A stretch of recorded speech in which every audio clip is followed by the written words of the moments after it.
जा धर्माख्य चंडमुंडमथिनी जा रक्त दीर्घासिनी शक्ति शुंभ निशुंभ दैत्य दलिनी जा सीधी लक्ष्मी परा सा देवी नवकोटि मूर्ति सहित मांग पातु विश्वेश्वरी परम कल्याणमयी जगज्जननी प्रलम्बाम्बा जगदम्बा माँ जागेश्वरी चरण कमल ये अधम सेवकर अनंत कोटि दंडवत एवं आज एभली एक महान परंपरा को रक्षा करने को जाई जो गुरुपूजन कार्यक्रम आसी जहांकर उद्देश्य रे आज ये कार्यक्रम आयोजन होती पूज्यपाद गुरु श्रीजुक्त नरेंद्र पाटशाणी महोदय चरण कमल मु मथानत प्रणाम जनाऊँगी एवं प्रणाम करुच्ची आज सभार सभापति महोदय एवं उपस्थित होता समस्त वरेण्य गुरु गुरुजन मंडली एवं उपस्थित पूर्व भाग गुरु महोदय समस्त शिष्य प्रशिष्य वृंद एवं ये संस्कृति संपन्न ग्राम आबाल वृद्ध बनिता जहाँ आज एक परम सौभाग्यर दिन पवित्र भारतवर्ष गुरु शिष्य परंपरा को उज्जीवित करने ये संगठन निश्चित भाव में काम करुच्ची मु विशेष खुशी एवं जहांकर उद्देश्य रे कार्यक्रम करा जाउछि वास्तविक संसार भितरे से जड़े विरल मनीष बहव गुरव सन्ति शिष्य वितोपहारक क्वचित गुरव सन्ति शिष्य चितोपहारक अल्प दिन मिलामिशा भितरे मु गुरु महोदय को जो भाव में जानी जे से निश्चित भाव में शिष्य चित्त को हरण करिवार मनीष से जीवन में धन चाही नांती चाहती शिष्य मानकर चित्त शिष्य मानकर उन्नति जीवन परम लक्ष्य होती एवं से परम लक्ष्य धीरे धीरे आगक आगक कल्याणमयी भगवती माँ जागेश्वरी एवं तांकर गुरुदेवंकर कृपारू आगक आगक वर्धित होछि तेरे संसार भितर प्रत्येक मनीषर गुरुंकर जे आवश्यकता रही जो कथा भगवान व्यास कहले पुस्तक प्रध्यायते विद्या ना धियते गुरु सन्निधौ सभा मध्ये न सभंती हंस मध्ये बकजथा संसार भितर एमिति कौन से मनीष नाही जे बिना गुरु रे आग को जाई पारी आपण मान कहिबे मो जीवन मु गुरु करी ना केवल गुड़ाए ग्रंथ आनी मुझे पाठ करी संसार भितर प्रतिष्ठा लाभ करी संभव नुहे पुस्तक प्रध्यायते विद्या ना धियते गुरु सन्निधौ जेते पुस्तक आपण माने अध्ययन करंतु गुरुमुखी हवार आवश्यकता रही गुरुमुखी न हवा पर्यंत शिष्य केबे पवित्र ही पारे ना एवं परम ज्ञान आध्यात्मिक ज्ञान और अधिकारी से केबे ही पारे मोर मने पड़ी जाए परमहंस कुल चूड़ामणि सुखदेव गोस्वामी जी भगवान को भागवत रूप प्रतिपादित करने परम मंगलमय भगवान श्री कृष्णंकर निर्देश दिव्य गोलेक धाम नृत्य को आसी आसवा बेले तो अनेक निवेदन करते कहले हे महाप्रभु केउ जन्म की तपस्या करी केजानी दिव्य गोलेक धाम सुखपक्षी टे अच्छी आपण मत चाहते मर्त्यपुर को जावाई भगवान जानिले सुखंकर मनर अवस्था बोले सुख तुम्हें चिंता करना तमरी माध्यम मु भगवान भागवत स्वरूप संसार भीतर विदित हेबी जनसमाज कल्याण करी श्रीमद भागवत भाव तमें जाओ मु आशीर्वाद करुछि जो माया को तमें भय करुछ से माया तुमको स्पर्श कर नाही एवं जीवन जड़े उत्तम मां कुलमंडन कर जड़े परम ज्ञानी तुम बापा हेबे एवं विशेष भाव में समग्र विश्वर जे गुरु तमें ठार ज्ञान आहरण कर तेणु दिव्य ध्यान को त्याग करी शुभ सदिन पलि आसिले कम्र कानन वृक्षकोट रही भगवान शंकर मुखर जो मां पार्वती ब्रह्मज्ञान शुणुले गोपन श्रवण कले समस्त ज्ञान को श्रवण कर सारा जिते शंकर भगवान पचारे कहले पार्वती तमें शुणुछटी कहले प्रभु मु किछि शुणी आउ किछि शुणी नाही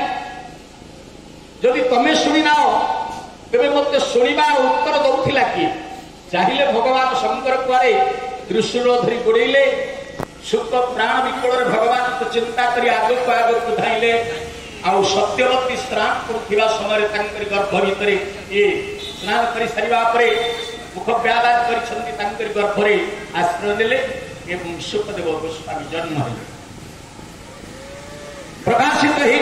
परम ज्ञान अधिकारी से होते कारण एकाम्र कानन रे समस्त ब्रह्म ज्ञान को आहरण करते एपरिक निज पिता कहवा उपदेश को से ग्रहण करने राजी नथिले कारण से जहाँ कहते व्यास सब सुख जानी कथा आउ जानिबार अभिप्राय नथिला तेणु सुखदेव गोस्वामी बापांकर कथा भी मान नथिले जितेबाला नैमिषारण्य भितर परम प्राज्ञर अधिकारी 88,000 ऋषि को ब्रह्मज्ञान शुणुले भगवान अमीय लीलामृत को शुणुले समस्त अवश्य शुणुले कारण अति मधुर अति प्रांजल अति भावगर्भक थिला किंतु जो स्थान सुखदेव गोस्वामी बसी मुनि ऋषि मानू भगवती चिंताधार अवगाहन करुले दिन जिते आसती देखती से स्थानटी आद्रही कहीं ना ये मुनि ऋषि मान विचार करुले परम ज्ञान अधिकारी सत्य किंतु ये पवित्र नुहति कहीं ना जीवन काल भितर ये गुरु ग्रहण करना शंकर भगवान ज्ञान को गोपन आहरण करमी आजिकल जदि कौन जड़े कलाकार किसी कला परिवेशन करुच्ची आम मोबाइल मध्यम ग्रहण कर शिखी जाऊँ ठीक से सुखदेव गोस्वामी करते तेणु प्रत्येक दिन जो आसन बसी जो स्थान बसी भगवती कथा को मुनि ऋषि मानू शुणाऊले सुखदेव चली से माटी खोली नहीं मुनि ऋषि मैंने गंगार पकाउले एवं गंगार किसी माटी आनी से पुनर्बार रखी तो सुखदेव आश्चर्य है कहले मु जो व्यासासन बसुची सबुदिन ओदा हो कहीं मुनि ऋषि मानकर गहन उठिले जड़े ऋषि जो भरद्वाज हाथ जोड़े कहले महिमा आपण बहुत ज्ञान कहते सत्य किंतु आपण पवित्र नुहति कहीं ना जीवन में आपण गुरु ग्रहण करना पाठ पढ़ी पढ़ी बुढ़ा जीव हुई गुरु कृपा बिना ज्ञान की आसई तो एते बेलके सुखदेव विचार कले अरे वास्तविक कथा भगवान निर्देश में आसली एकाम्र कानन भितर गोपनीय भाव मु शिक्षा ग्रहण कली किंतु जीवन में गुरु ग्रहण करी ना तेज मोर गुरु जगत भितर किए हम जे समस्त ज्ञान अधिकारी गुरु किए हम हुए तो से दिन ऋषि मंडली कहले मणिमा आपण दुर्भाग्य हवाई अच्छा जड़े सी होती मिथिला कटकर अधीश्वर राजर्षि जनक आपण जनक को जीवन में गुरु भाव में ग्रहण करूँ कारण पाठ पढ़ी पढ़ी बुढ़ा जीव हो गुरु कृपा बिना ज्ञान के आशय आप प्रतिष्ठा लाभ करें ना पवित्र हो पारे ना तेणु सुखदेव गोस्वामी धाइले मिथिला प्रति जनक जानिले आसुंच सुखदेव मत गुरु करने किए अछ सिंहद्वार 7 दिन बंद कर भीतर को छड़ा जीव ना कारण गुरु सब चाहते मो शिष्य को परीक्षा करी हसी कसाई धन देवा नहिले बाहुड़ाई तेणु दीर्घ 7 दिन काल सुखदेव गोस्वामी मिथिलार सिंहद्वार अपेक्षा कले, कारण गुरु करने जाइछन्ति से 7 दिन पर सिंह दरजा खोला गला। द्वितीय परीक्षा आरंभ होला। जनक महाराजंकर यज्ञ कुंड निकटर बसिछन्ति, दक्ष हस्तर आहुति दौछन्ति, वाम पार्श्वर बसिछन्ति राणी सुनयना। सुनयनांकर कांधरे हाथ पकईछन्ति, सते जेमिति वक्षज उपरे आलिंगन करुछन्ति जनक महाराज। एभली दृश्य को देखि सुखदेव प्रथमे विचार कले, मु कौन भूल रे पलि आसिली, मु जहा गुरु करबा पई आसिछि, जे यज्ञ कुंड निकटरे आहुति दौछन्ति यज्ञेश्वर भगवान को, आउ सेही समय निजर बामांगी निजर स्त्री कांदरे हाथ रखी वक्षज उपरे आलिंगन करुछन्ति। फेरी आसीबा बेले जनक डाकिले, कहले बापा कुआडे जाउछ? बुली पड़ी चाहि हेला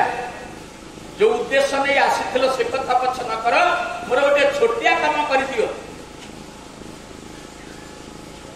सुखदेव पचारे, कहले कि काम? आई देख यज्ञ मंडप रे तैलपूर्ण पत्रटा मोरे जो राजधानी अच्छी थरटा परिक्रमा करि आसे, किंतु सावधान जेमिति डोपे मात्र तैल भूपृष्ठ पतित न हुए। सुखदेव गोस्वामी निष्ठार सहित से तैलपूर्ण पात्रटी नेले, टिके दोहली गले तले पड़ी एवं विभिन्न प्रकार राजर्षि जनक राजधानी रे विभिन्न प्रकार मनोरंजन व्यवस्था करेले। सुखदेव अल्प समय भीतर फेरी आसिले, कहले बापा आसिल? हाँ कहले किसी तैल बिंदु भूपतित होइछि? कहले ना। अच्छा, मो राजधानी रे अनेक प्रकार मनोरंजन कार्यक्रम चली, तमें देखी कि संपूर्ण भाव में मना करदे? कहले ना, मु किछि देखी ना। प्रत्येक पथ प्रांतर में सब प्रकार मनोरंजन व्यवस्था करी, तमें देखी पारल नहीं। तेणु मु खुशी ही जाइछि। तमर एकाग्रता अच्छी मो कहवा कथार तैल बिंदु तले न पड़ा पाए। तेणु संसार भितर जे शिष्य हम तार एकाग्रता रहिबा दरकार। ध्यान मूलम गुरुर मूर्ति, पूजा मूलम गुरुर पद, मंत्र मूलम गुरुर वाक्य, मुख्य मूलम गुरु कृपा। तेणु प्रत्येक मनीष ता गुरुंकर कथा को मंत्र भाव ग्रहण करने दरकार, एकाग्रता रखा दरकार। खुशी हो सारा कहले बापा मु तुम पर खुशी होती, तुम्हें परीक्षार उत्तीर्ण होती। सुखदेव विचार कले जे परीक्षक जे मत परीक्षा करछन्ति से तो निश्चित गुरु। तेज गुरु को दक्षिणा नदेले तो हम नहीं, दक्षिणा मत देवाक पड़े, हाथ जोड़ी देले कहले जदि आपण मत परीक्षा करछन्ति, परीक्षा में सफल होइछि, आपण मत कहंतु मु कोन दक्षिणा देबी? राजर्षि जनक कहले मोर किछि दरकार नहीं, संसार भितरे जहाँ अदरकार ताहा मोर आवश्यक। तो देखो गोस्वामी विचार कले भगवान को सृष्टि अदरकारी किए? विचार कले बोध ये धूड़ी गोड़ी माटी गुड़िक अदरकार, से कौन गुरु को देदेवी। जिते मुठाए धूड़ी को धरवाई जाऊँच, धूड़ीटा हसिला, महाराज मु अदरकारी नुहे, संसार भीतर मु दरकारी। गोड़ी को धरवा बेले गोड़ी हसिला। शेष विचार कले जदि माटी गोड़ी नुहे, तेरे बोध हुए मनुष्य वर्ज्य वस्तु पशु मान वर्ज्य वस्तु महिला को नेबा बेले महिला ठोट हसिला, कहला मु अदरकारी नुहे, मु भगवान सृष्टि दरकार पदार्थ। सुखदेव विचार कला आउ अदरकारी किए? जोटा मो गुरु मागी अदरकारी पदार्थ देले मो गुरु खुशी हे। शेष बहु चिंता पर जानिले शरीरटा हूँ अदरकारी। अमेधपूर्ण कर्मीजाल संकुले स्वभाव दुर्गंध विनीतितांतरे। विचार कले ये जो शरीर, ये शरीर केवल अमेध द्वारा पूर्ण चिंता करी देखंतु ये शरीर रे किछि नाही चित्र प्रतिमा प्राय अति सुंदर श्री भितरे देख किनार था केवल वर्ज्य वस्तु शेषरे चिंता कले मो गुरुदेव कथे यहाँ चाहते निकट संपूर्ण भाव समर्पित हेबा पाई तेणु सुखदेव गोस्वामी से दिन निजर शरीर को संपूर्ण भाव जनक महाराज पाद तले समर्पित करदे गुरु खुशी हो गए तेणु संसार भितर वास्तविक गुरु कौन टंका पैसा चाहती नहीं से समर्पण भाव चाहती जितर कायिक बाचिक मानसिक स्तर को से तरुण तरुण कर परीक्षा करती परीक्षा कर सारा पर आशीर्वाद दिखती आ गुरु थरे आशीर्वाद देदेले संसार भितर एमती कौन शक्ति नहीं जे शिष्य को हरई पारे तेणु गुरुंकर आशीर्वाद हेले समस्त जगतर समस्त शक्ति ता निकट हारी जीवे तेणु आज गुरु पूजन उत्सव मुझे गुरुदेव चरणार पुणी भक्तिपूत प्रणाम जन मोर कथा वस्तु सांग करुछि। जय जगन्नाथ जय जगन्नाथ जय जगन्नाथ।